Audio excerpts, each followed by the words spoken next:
بسم اللہ الرحمن الرحیم۔ ایک بادشاہ کا وزیر بہت ہی عقل مند تھا۔ اس نے اپنی عقل مندی سے دربار کے بہت سے مسائل حل کیے تھے۔ ایک دفعہ وزیر بادشاہ کو قومی خزانے کے بارے میں کچھ معلومات دے رہا تھا تو اسے معلوم ہوا کہ 5000 درہم کا نقصان آ رہا ہے۔ بادشاہ وزیر سے بولا کہ جواب دو کہ یہ 5000 درہم کا نقصان کیوں ہو رہا ہے اور یہ کمی کس وجہ سے آ رہی ہے۔ وزیر بولا، بادشاہ سلامت، سچ سچ بتاؤں تو میں ان میں سے ایک دینار بھی اپنے لیے خرچ نہیں کرتا، یہ سب تو میں ریاست کے ضرورت مندوں کو ان کی ضرورت کے وقت فراہم کرتا ہوں۔ یہ سن کر بادشاہ کو بہت غصہ آیا اور بولا کہ تم میری دولت اور میرے خزانہ میری اجازت کے بغیر لوگوں میں بانٹتے پھر رہے ہو۔ کل کے دن ہم تمہیں سولی پر لٹکا دیں گے۔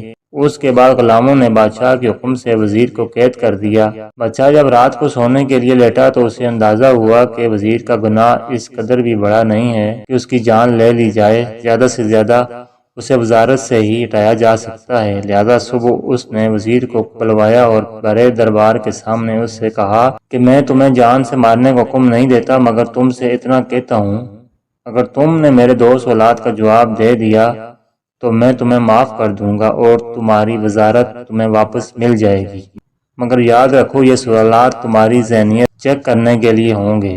وزیر راضی ہوا اور کہا کہ میں ہر قسم کے ذہنی امتحان اور آزمائش کے لیے تیار ہوں۔ بادشاہ نے پہلا سوال پوچھا کہ ایک عورت نہر میں نہا رہی تھی، اس کے شوہر نے اسے دیکھا تو کہا کہ تم اس پانی میں رہی تو تمہیں طلاق ہے، اور اگر اس سے باہر نکلی تو بھی تمہیں طلاق ہے۔ اب یہ بتاؤ ایسی کون سی صورت ممکن ہے کہ عورت نہر سے نکلے اور اس کو طلاق بھی نہ ہو؟ وزیر بولا، بادشاہ سلامت، نہر کا پانی ٹھہرا ہوا پانی نہیں ہوتا ہے، وہ پانی بہہ جاتا ہے۔ جس پانی میں وہ اس وقت تھی جب اس کے شوہر نے طلاق کی بات کی تھی تو وہ پانی تو بہہ گیا۔ اگر اس کا شوہر کہتا کہ بہتے ہوئے پانی میں تو بات کچھ اور ہوتی۔ بادشاہ کو اس کا جواب پسند آیا اور بولا، اب دوسرے سوال کا جواب دو۔ ایک بچہ 10 سال کی عمر میں کسی سے لڑتا ہے اور اس لڑائی کے دوران اس کو دھوکہ دے دیتا ہے جس سے وہ کنویں میں گر جاتا ہے، مگر جب اگلے دن وہ دیکھتا ہے تو اس کی لاش کنویں میں موجود نہیں ہوتی۔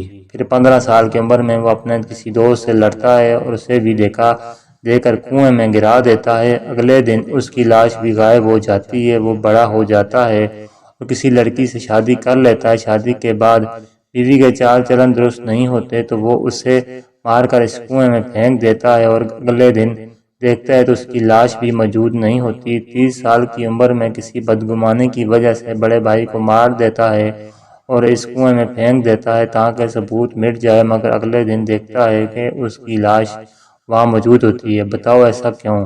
وزیر بولا، بادشاہ سلامت، اس بھائی کی لاش اس لیے غائب نہیں ہوتی کیونکہ پہلے وہ جتنے لوگوں کو کنویں میں دھکیل چکا تھا اس کے بڑے بھائی نے ان کی لاش نکال کر قبر میں دفن کر دی تاکہ چھوٹے بھائی پہ کوئی الزام نہ لگے، مگر جب اس نے بڑے بھائی کو قتل کر کے کنویں میں ڈالا تو اس وقت اس کی لاش کو نکالنے والا خود ہی مر چکا تھا، تو وہ لاش کیسے غائب ہو سکتی تھی؟ بادشاہ وزیر کے جوابات سے متاثر ہوا اور اس کو اس کی وزارت لوٹا دی۔ دوستو، ہم زندگی کے بہت سے مسائل اپنی ذہنیت سے حل کر سکتے ہیں، مگر ہم نے اپنی ذہنیت کو استعمال کرنا چھوڑ دیا ہے۔ اس کہانی میں جو بہترین سبق مجھے پسند آیا وہ دوسرے سوال کا جواب تھا۔ چھوٹے بھائی نے اپنے محسن کو ہی مار ڈالا اور خود حادثے میں پھنس گیا۔ بعض دفعہ ہم اپنی بے دھیانی میں اپنے ہی محسن کو نقصان پہنچا دیتے ہیں اور پھر ہاتھ ملتے رہ جاتے ہیں۔ ناظرین کرام، ویڈیو اچھی لگے تو لائک کیجیے اور اچھی ویڈیوز کے لیے چینل کو سبسکرائب کریں۔ ویڈیو دیکھنے کا شکریہ، جزاکم اللہ خیر۔